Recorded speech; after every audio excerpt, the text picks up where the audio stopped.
नमस्कार दोस्तों, आप देख रहे हैं रहस्य के पार और आज इस वीडियो में एक्सप्लेन करने जा रहे हैं दी ओरिजिनल का सीजन 1 का एपिसोड नंबर 14। तो चलिए शुरू करते हैं। शुरू करने से पहले एक रिकैप ले लेते हैं। हमने लास्ट एपिसोड में देखा सेलेस्ट वापस आ चुकी थी और उसने क्लाउस और रिबेका को किडनैप कर लिया है और वहीं पर हम देखते हैं बहुत ज्यादा गुस्सा है अलाइजा से, क्योंकि वो उन दोनों की हेल्प करता रहता है चाहे वो कितने भी गलत हो।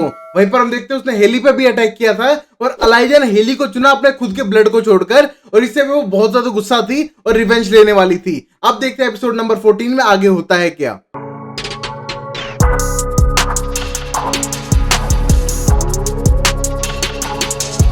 हम पहला सीन देखते हैं जिसमें सोफी की एक तरह से फ्यूनरल चल रही थी और उसकी पूरी फैमिली एंड रिलेटिव्स वहां पर खड़े हैं और वहां पर अलाइजा के लोगों को फेंकने लगता है और बोलता है कि मेरे सिबलिंग गायब है और तुम्हें बताना पड़ेगा वो कहां है। और ये कहने के बाद मोनिका आगे बढ़ती है और बोलती है सोफी की डेथ हो चुकी है। और ये कहने के बाद अलाइजा बोलता है कैसे हो गई इसकी डेथ। और ये कहने के बाद मोनिक बोलती है कि एक तरह से वॉर कैजुअलिटी हो चुकी है और मरना था जिसने मर गई। और थिंग इज तू अपने सिबलिंग्स को ढूंढ रहा है ना, तो एक तरह से सेलेस्ट ने तुम्हारे लिए एक पजल सॉल्व करने के लिए दी है, अगर तुम उसे सॉल्व कर दो तो मिल जाएगी वो। और तभी हम देखते हैं कि अब अलाइजा की पूरी बॉडी पे नेम्स आने लग जाते हैं और ये देखने के बाद मोनिक बोलती है अगर तुम इस पजल को सॉल्व कर दोगे तो तुम्हें पता चल जाएगा कि तुम्हारी सिबलिंग्स कहां पर है। और ये देखने के बाद हम देखते हैं अलाइजा सीधा घर आ जाता है। फिर हम देखते हैं जैसे घर आता है वो बुलाता है मार्सेल को और बोलता है एक पेन पेपर लेके आ।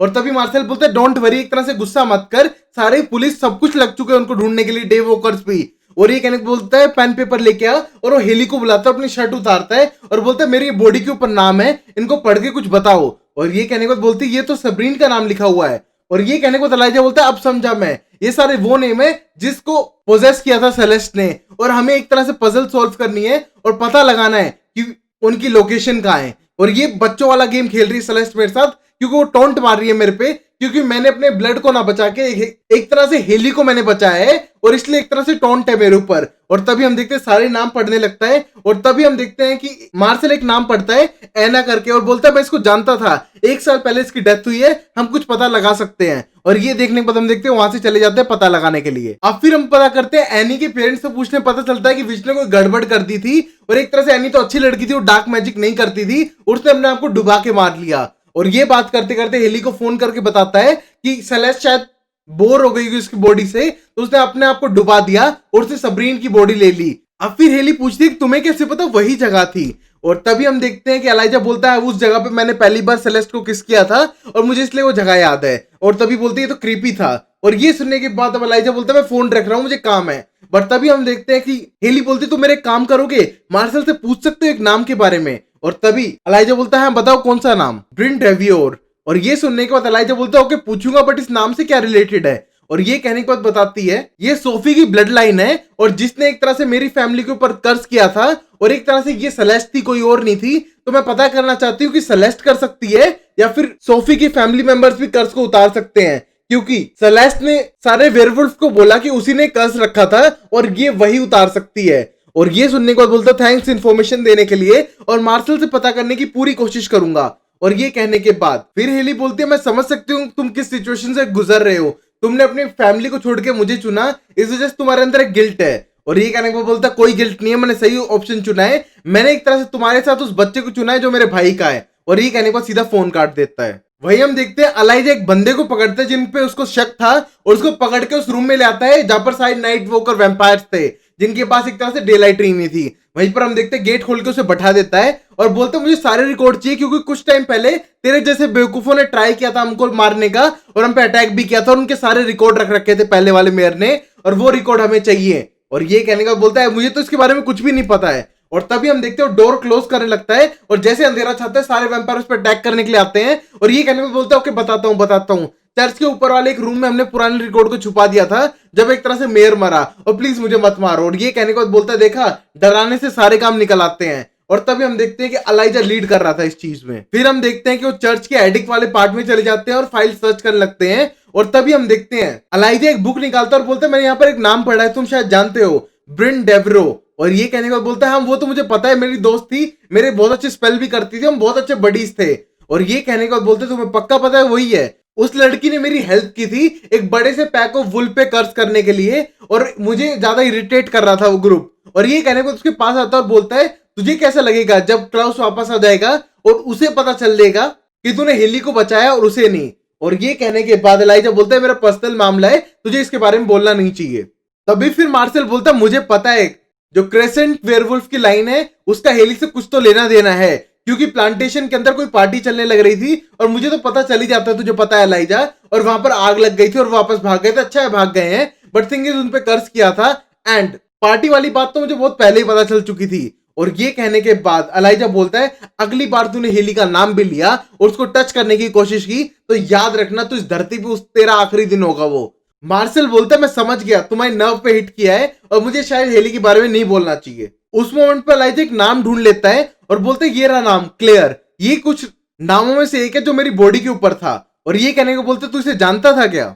तभी मार्शल बोलता है मुझे इसके बारे में कुछ खास नहीं पता। और तभी एलाइजा बोलता है मैं समझ गया क्या है ये एक तरह से इन्फ्लुएंजा से मरी थी 1919 में और इसकी वजह से शायद मुझे पता है वो कहां हो सकती है, बट थोड़ा डाउट है। और गाइस अब मैं डिस्क्लेमर दे देता हूं, हर 1920 में 1820 में 2020 में कोई ना कोई ऐसा डिजीज आया है जिसने बहुत बड़ी पॉपुलेशन को डिक्रीज किया है। जिस तरह की 1820 में आया था स्पेनिश फ्लू, 1920s में आया था इन्फ्लुएंजा और 2020 में कोविड, तो ये चलता रहता है। तभी हम देखते हैं एलाइजा के सारे बॉडी से नाम डिलीट हो जाते हैं, एक तरह से रिमूव हो जाते हैं। और ये देखने को एलाइजा बोलते हैं मुझे तो आंसर पता भी नहीं है ये अपने आप हट कैसे गए। और हम देखते हैं कि अभी मार्शल को पता चल चुका था बट वो बताने के लिए तैयार नहीं था।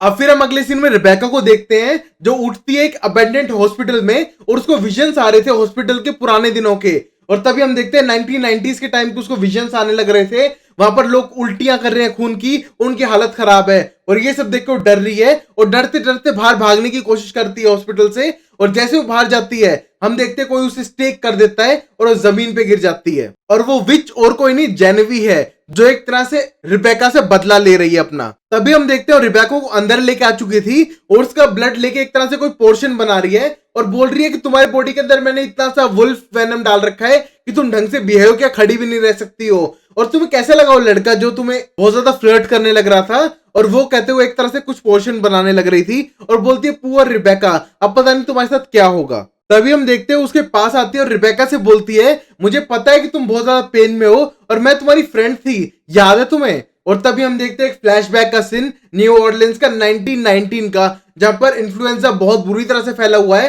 हॉस्पिटल में दोनों काम करने लग रही हैं और इनकी दोस्ती हो जाती है। वहीं पर हम देखते हैं कि इस मोमेंट पे अब पता चल चुका था रिबेका को ये एक विच है और लोगों को एक तरह का पोषण पिला रही है जिससे उनकी थोड़ी तबियत सही हो रही है, उनके लंग्स भी। तभी हम देखते हैं जेनेवी जो विच है उसको एक तरह से पार्टी के लिए इनवाइट करती है और तभी जेनेवी पीछे देखते हैं अपनी दोस्त की तरफ और तभी रिबेका बोलती है तुम भी आ सकती हो और तुम दोनों आ सकती हो पार्टी में। और ये कहने के बाद वहां से चली जाती है और बोलती है हम अच्छे दोस्त बनने वाले हैं। अब हम देखते हैं जेनेवी सीधा जाती है रिबेका को छोड़ के क्लाउस के पास, उसका पेट काटती है और बोलती है मैं तुम्हें एक तरह से और दर्द में नहीं देख सकती और वो डैगर निकाल लेती है। और इससे हम देखते हैं क्लाउस को बहुत ज्यादा दर्द होता है और पूरा डैगर एक तरह से खून में भरा हुआ था और जेनेवी का हाथ भी। और ये देख के हम देखते हैं बहुत ज्यादा गुस्सा आ रहा है क्लाउस को। फिर हम देखते हैं जेनेवी उसके घावों पे पट्टी लगा देती है और तभी क्लाउस पूछता है मेरे घाव भर क्यों नहीं रहे हैं? और तभी जेनेवी बोलती है कि इतना ज्यादा डार्क मैजिक है तुम्हें टाइम लगेगा। और फिर क्लाउस को टेंशन होती है कि मेरी हेल्प क्यों कर रही है और तभी बोलती है मैं हेल्प इसलिए कर रही हूँ तुमने मेरा कुछ बेकार नहीं किया है ना ही कुछ बिगाड़ा है, इसलिए मैं तुमसे बदला क्यों लूं। और ये कहने के बाद उसको उसकी टी शर्ट वापस पहनाती है और बोलती है मुझे कोई मतलब नहीं, तुमने किसी और का किया होगा वो बदला लेगा। और ये कहने के बाद हम देखते हैं क्लाउस बोलता है अगर तुम मुझे यहाँ से आजाद करवा दो तो जो तुम कहोगी वो मैं तुम्हें देने वाला हूँ और मुंह मांगी चीज मिलेगी। और ये कहने के बाद जेनेवी हंसने लगती है और बोलती है प्योर क्लाउस माइकलसन, हर एक चीज अपने हाथ में लेने की कोशिश करता है जो उससे होती भी नहीं है।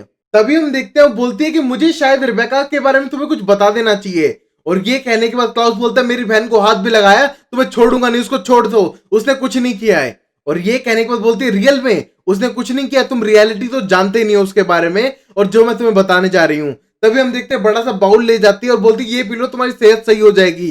तभी हम देखते हैं उसे थोड़ा जबरदस्ती सा पिलाते हैं और पीने लग जाता है वो और बाद में वो थूकना कोशिश करता है बट उसका मुंह बंद कर देती है और बोलती है कि ये ब्लड है रिबेका का जिसके अंदर मिला हुआ है वुल्फ वेनम और उसका ब्लड। और ये पिलाने के बाद बोलता है कि मैं तुम्हें उससे कनेक्ट करने जा रही हूँ जिससे कि तुम्हें फील हो सके और सच्चाई पता चल सके तुम्हारी बहन की। वही हम देखते हैं रिबेका वहां से भागने लग रही थी और रास्ता खोज रही थी बाहर जाने का।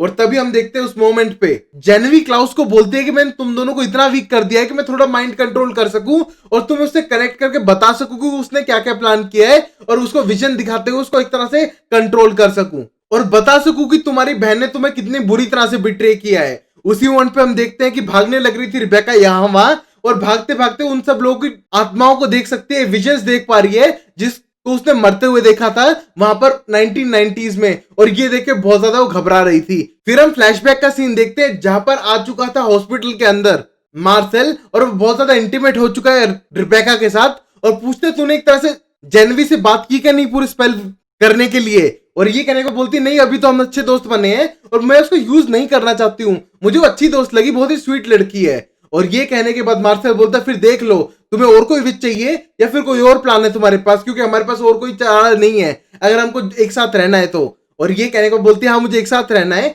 एक बेड शेयर करना है, एक लाइफ शेयर करनी है, एक घर शेयर करना है, और तुम्हारा हाथ पकड़ना है जहां पर मेरा भाई मुझे इरिटेट ना करे और तुम्हें मेरे साथ देख के इरिटेट ना हो तुझसे और मुझसे। और ये कहने के बाद बहुत ज्यादा इंटीमेट हो जाते हैं, और वहीं पर हम देखते हैं जेनेवी वहां पर आ जाती है, और ये देखने के बाद बोलती है ओ मैं शायद गलत टाइम पे आ गई हूँ, और तभी हम देखते हैं डेड बॉडी रूम था जहां पर वो रोमांटिक होने लग रहे थे, तभी हम देखते हैं वहां से जाने लगती है, और ये देख के रिबेका को थोड़ी हेजिटेशन हो रही थी। फिर वो एक तरह से जेनेवी को वेट करने के लिए कहती है और उसका पीछा करने लगती है रोकने के लिए, बट वो एकदम हवा में गायब हो जाती है क्योंकि ये सारी पुरानी चीजों से अब याद आने लग रही थी, और रिबेका एक तरह से अपना होश खोने लग रही थी, दिमाग उसका पागल हो रहा था। फिर हम देखते हैं क्लाउस ये सब विजन देखने के बाद बोलता है कि ये था बिट्रेयल मेरी बहन का, कि वो एक तरह से मार्शल से चुपके चुपके मिलती थी, और ये कहने को बोलती है हाँ ये भी एक था कि तुमने इतने मना करने के बाद भी वो एक दूसरे से मिलते थे, और ये कहने को बोलता है ये सब तो मुझे पता चल ही जाना था और इतनी बड़ी बात नहीं थी, ये भी कोई बिट्रेयल हुआ। और ये कहने के बाद बोलती है कि तुम्हें नहीं पता रियलिटी क्या है, इसके बाद क्या हुआ था जो मैं तुम्हें आगे विजन्स में बताने वाली हूँ। तभी हम देखते हैं रिबेका वहां गलियों में घूमने लग रही थी और उसे एक तरह से विजन्स आ रहे थे जिससे वो डर रही थी। तभी हम देखते हैं जेनेवी उसके आगे आ जाती है और बोलती है कि तुम्हारे घाव तो बहुत ही ज्यादा खतरनाक लग रहे हैं, और ये कहने को रिबेका बोलती है तुम्हें पता है और मुझे पता है आखिर में क्या हुआ था, क्यों बार बार उस बात को गाना। और ये कहने को बोलती है हाँ तुम्हें पता और मुझे पता है ना, किसी एक बंदे को नहीं पता उसे बताना हुआ है तुम्हारा भाई, और जब तुम्हारे भाई को तुम्हारी करतूत पता चलेंगी तो फिर देखते हो तेरे साथ कैसे रिएक्ट करता है, इसलिए मैंने तुम्हारे एक तरह से विजन को उसके विजन से जोड़ दिया है, और जो तुम सोचोगी और एक तरह से महसूस करोगी वो उसको भी होगा। और ये कहने के बाद बोलती है ऐसा मत करो प्लीज, मेरे भाई को नहीं पता चलना चाहिए, तुम उससे कुछ भी ले लो मेरे भाई को मत पता चलने दो। और ये कहने को बोलती है मुझे इससे कोई मतलब नहीं है, और एक तरह से उसके दिमाग में इतना बुरा असर करती है जिसे वो जमीन पे गिरा के उसको वहां से छोड़ के चली जाती है। फिर हम देखते हैं कि एक और विजन देखने लगती है रिबेका जिसमें पार्टी में इनवाइट कर चुकी थी उन दोनों को, और वहीं पर हम देखते हैं उनके साथ बैठ के बातें कर रही है, और वो देखने के बाद हम देखते हैं जेनेवी बोलती है कि मुझे नहीं लगा था कि तुम इतने इंटरेस्टिंग होगे, और ये कहने के बाद रिबेका बोलती है हम मानते हैं नेचर के खिलाफ पैदा हुए हैं बट थिंग इज हम इतने बुरे भी नहीं है। और ये कहने को बोलती है हाँ तुम्हारे दोनों भाई बहुत हॉट है, फैमिली हॉट है तुम्हारी, और एक तरह से मुझे अलाइजा तो पसंद आया बट मेरी फेवरेट पसंद तो क्लाउस है। और ये कहने को रिबेका बोलती है हाँ तुम्हें तो बैड बॉयज पसंद है ना, तो मेरा भाई कोल तुम्हें हमेशा पसंद आता अगर वो यहाँ होता तो। और ये कहने के बाद वो पूछते तुम्हारा कोल भाई कहाँ है, बोलती एक तरह से फैमिली में कुछ पंगे हो रखे इसलिए हमारे साथ नहीं है। और तभी हम देखते हैं ये कहने के बाद जेनेवी बोलती है तुम चाहो तो मैं लोकेटर स्पेल से ढूंढ सकती हूँ उसे। और ये कहने के बाद रिबेका बोलती है हाँ ढूंढना तो है बट कोल को नहीं, माइकल को जो हमारा फादर है। और ये सारी बातें एक तरह से उसके मन में से निकाल निकाल के सुनने लग रहा था क्लाउस, और उसको बहुत ज्यादा गुस्सा आ रहा था और उसका एक तरह से ट्रस्ट तोड़ दिया था उसकी बहन ने। तभी हम देखते क्लाउस एकदम होश में आता है और बोलता है सब झूठ है, ऐसा हो ही नहीं सकता, हम ऐसा फैमिली बहुत लड़े हैं बट थिंग इज इतनी मेरी बहन नहीं कर सकती जो एक तरह से माइकल को बुलाया मुझे मरवाने के लिए, ऐसा हो ही नहीं सकता। और ये कहने के बाद जेनेवी बोलती है आई नो तुम्हें नहीं लग रहा है बट थिंग इज ऐसा ही है, कुछ टाइम बाद तुम्हें अपने आप यकीन होगा, थोड़े और विजन्स देखो। और ये देख कहने के बाद वहां से चली जाती है। फिर हम देखते हैं वो एक और विजन दिखाने लगती है और बोलती है अब तो तुम्हें यकीन हो ही जाएगा।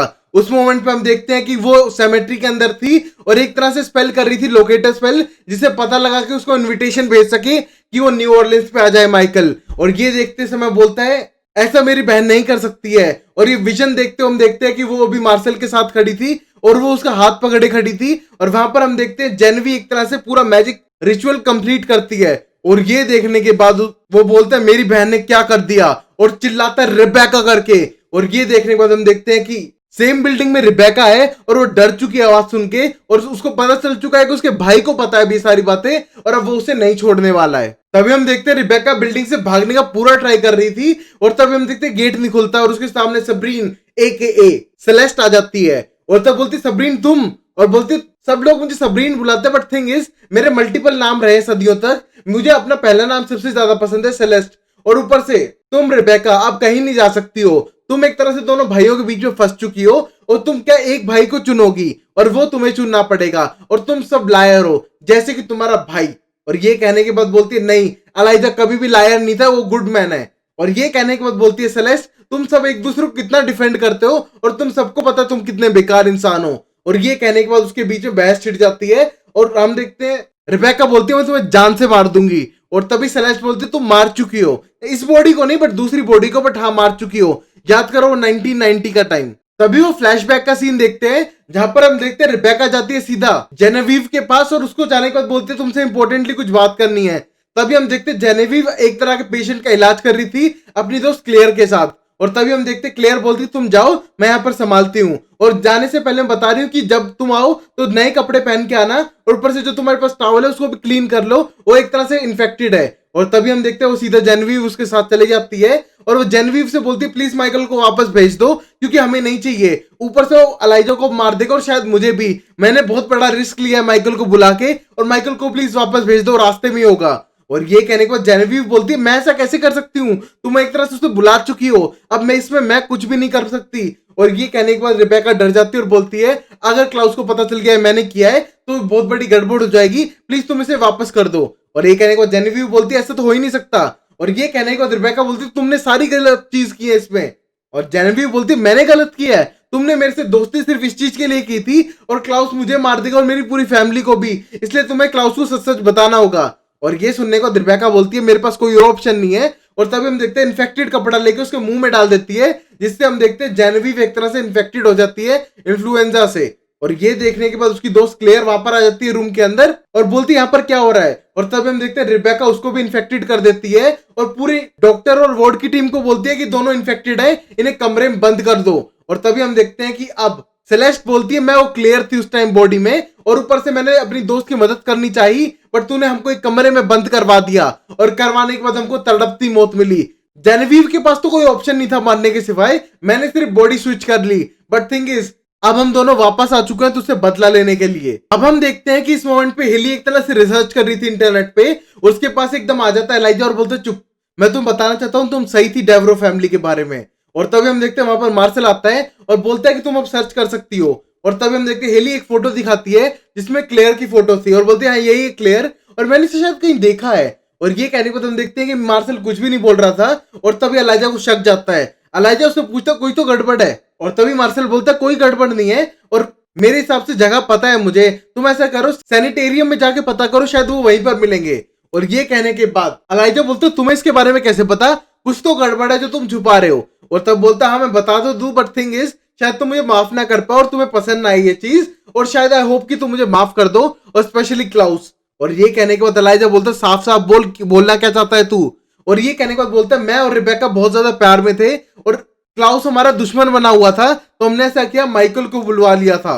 और ये सुनने के बाद अब अलाइजा को इतना तेज गुस्सा आता है उसे मारने दौड़ता है बार बार और वही हम देखते हैं हेली उसे शांत करती है। और तभी मार्शल बोलते हैं इसमें मेरी क्या गलती है, एक तरह से क्लाउस हमको दोनों को एक साथ रहने नहीं दे रहा था, हमको कुछ तो करना था, मानते हुए गलत है। और उसके बाद हम देखते हैं अलाइजा बोलता है अब इन चीजों को छोड़ो, सबसे इंपॉर्टेंट ये है कि क्लाउस को पता चले ये बात, उससे पहले हमको उसको रोकना होगा, पकड़ना होगा। अगर कहीं ये बात फैली और एक पॉइंट भी क्लाउस को पता चल गई तो रिबेका के ऊपर जो वो गुस्सा होगा वो तेरे से भी ज्यादा होगा और इसलिए मुझे यहां से निकलना होगा पहले सैनिटेरियम पहुंचने के लिए। और वहां से वो निकल जाता है।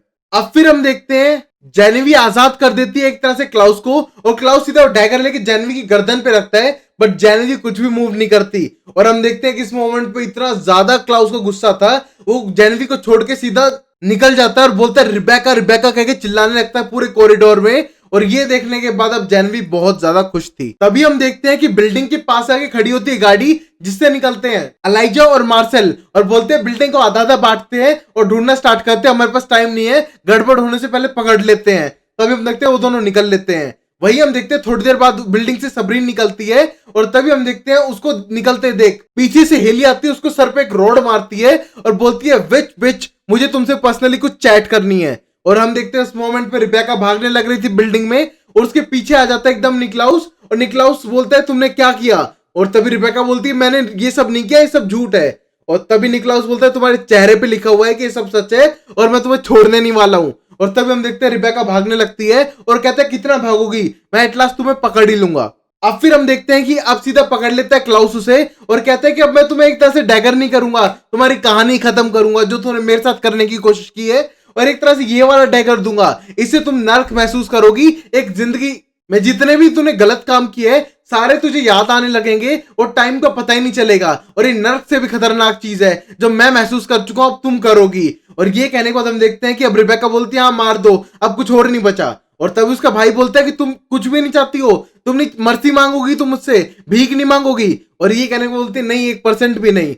और ये कहने के बाद हम देखते हैं रिबेका उसको मारने के लिए बढ़ती है, बट हम देखते हैं रिबेका को दूर फेंक के मारता है, और तभी एक रिबेका रोड लेके उसे मारती है 3-4 बार। बट हम देखते हैं कि निकलाउस बहुत ज्यादा पावरफुल था और अब उसे डैगर मारने वाला होता है और बोलता है कि तुम इसकी डिजर्व करती हो। और ये कहने के बाद हम देखते हैं उस मोमेंट पे वापस आ जाता है मार्शल, और मार्शल को दूर फेंक के मारता है और बोलता है पहले तो मैं इसको मारूंगा और तब तुम्हें मारूंगा रिबेका, तब तुम्हें मजा आएगा। और तभी हम देखते हैं उस मोमेंट पे रिबेका बोलती है इसकी कोई गलती नहीं है, सारी गलती मेरी है, मैं माइकल को बुलाना चाहती थी। और तभी हम देखते हैं जैसे वो मारने वाला होता है पीछे से एलाइजा आता है और उसी का डैगर उसी की चेस्ट में मारता है, जिसको देख के हम देखते हैं कि अब निकलाउस को बहुत बुरा लग रहा था कि उसके भाई एलाइजा ने उसी को मार दिया डैगर। तभी हम देखते हैं उस मोमेंट पे बोलता है मार्शल से कि तू जल्दी से रिबेका को दूर ले जा, जितना दूर हो सके उतने दूर ले जा, और इस मामले को मैं संभालता हूं। और तभी हम देखते हैं वापस डैगर निकलाउस को ही मार देता है, और ये देख के हम देखते हैं एपिसोड खत्म हो जाता है। तो guys I hope you like this episode. बहुत कुछ देखा हमने, विचेस अपना बदला लेने के लिए माइकल सन्स को लड़वा रही है, और वहां पर हम देखेंगे कि अब एलाइजा से कितना गुस्सा होता है क्लाउस और उसका रीजन क्या क्या होता है, ये सब देखेंगे अगले एपिसोड में। और क्या हम देख पाएंगे कि रिबेका और उसके भाई की एक तरह से सुलह हो पाएगी, और क्या हेली इन दोनों को माफ कर पाएगी, और क्या हेली उस विच से क्या क्या बातें उगलवा पाएगी, और या फिर कर्ज भी तोड़वा पाएगी, ये देखेंगे अगले एपिसोड में। तब तक के लिए लाइक शेयर सब्सक्राइब, मिलते हैं अगले एपिसोड में। Tata sayonara and bye bye.